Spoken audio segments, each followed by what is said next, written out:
Bonjour à tous, bienvenue pour ce nouveau rendez-vous économique dédié au secteur de l'immobilier qui a souffert, qui s'est adapté pendant ce premier et ce deuxième confinement. Alors toutes les semaines, on aura ce rendez-vous avec des experts, des patrons d'agences, mais aussi des journalistes, et puis on verra des sujets pour illustrer tout ça. Franck Depreux, directeur de la maison Auréa du groupe Hippolito, soyez le bienvenu. Merci. Alors, je le disais, confinement, reconfinement, on imagine que ça a été quand même compliqué pour la profession immobilière.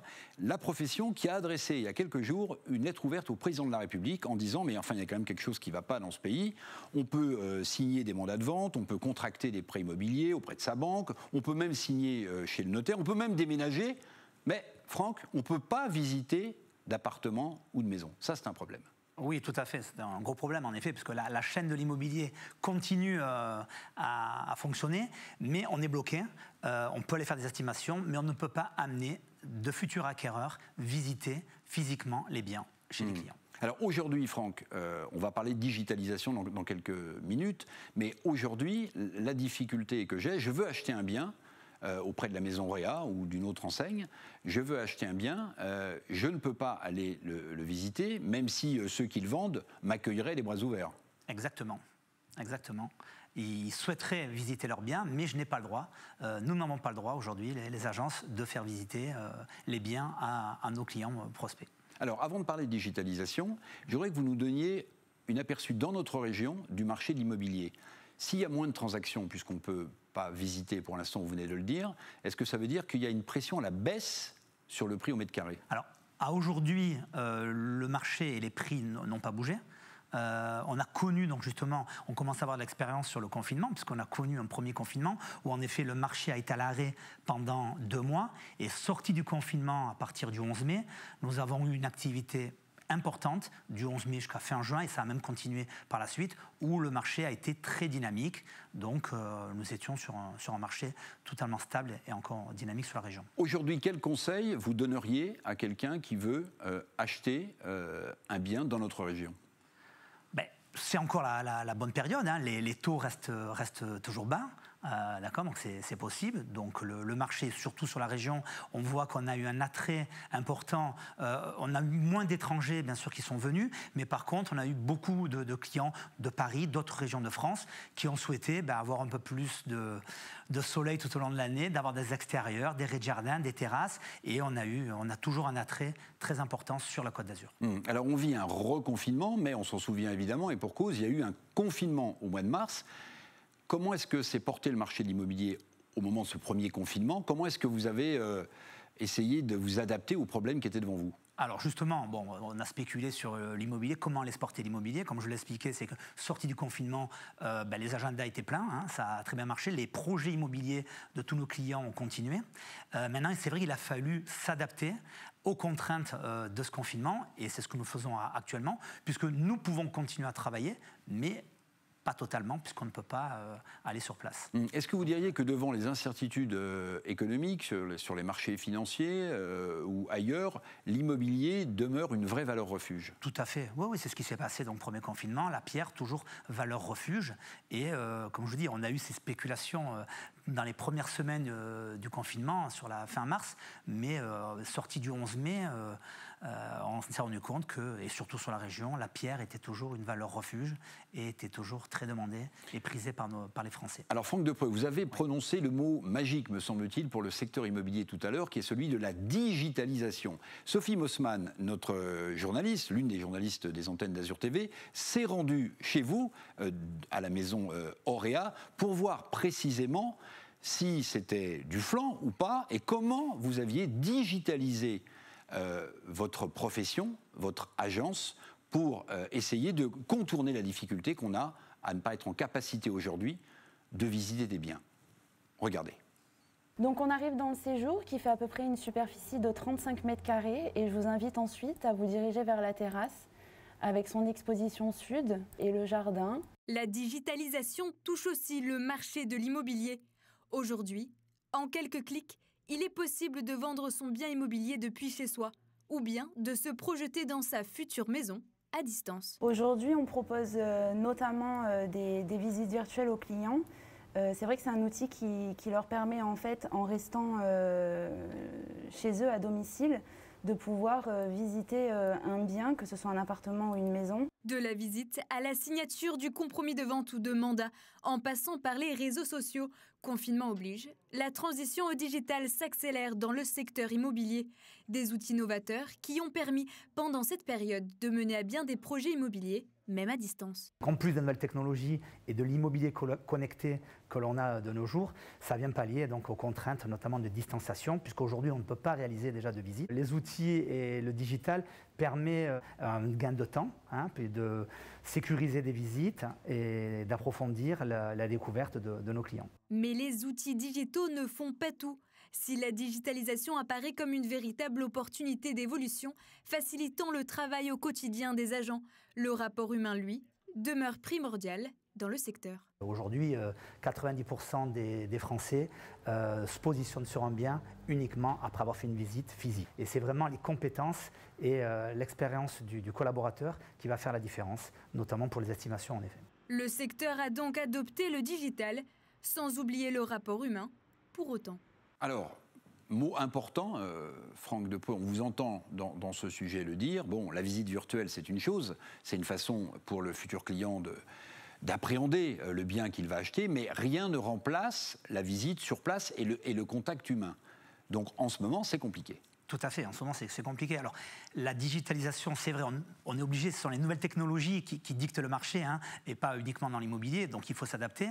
Donc c'est vrai que tous ces outils permettent de nous aider et d'être des leviers dans cette période notamment, mais c'est clair que nous sommes dans un métier d'intermédiation et la relation entre un professionnel et le client est primordiale, ne serait-ce qu'en termes de compétences, de formation, et voilà.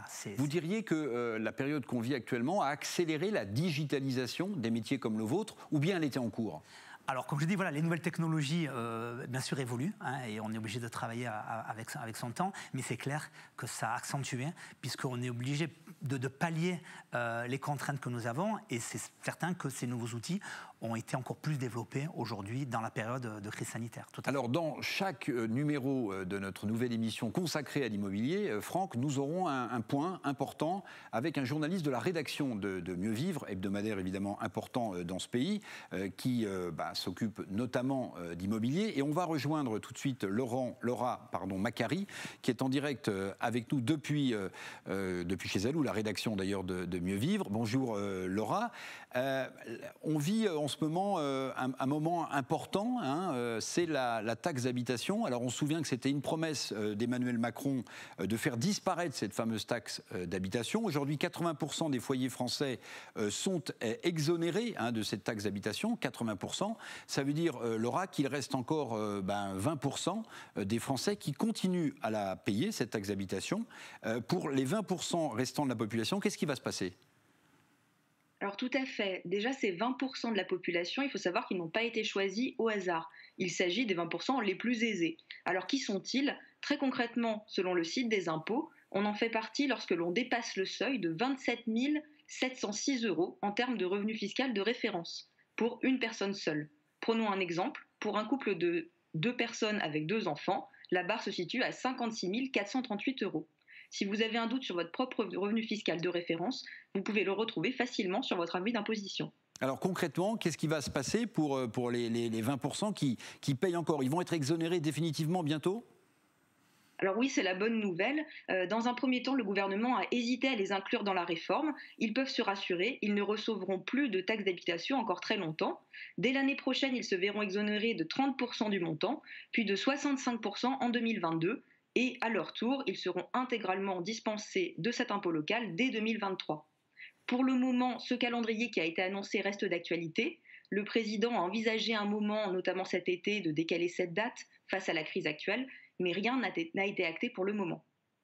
Alors, si je me souviens bien, quand on payait sa taxe d'habitation, on avait une sorte de couplage avec la redevance audiovisuelle. Ça veut dire que tout ça va disparaître ? Alors pour le moment, là aussi, rien n'a été annoncé officiellement. Elle pourrait, cette taxe liée à la redevance audiovisuelle pour la télévision publique, être calculée dans le cadre de l'impôt sur le revenu.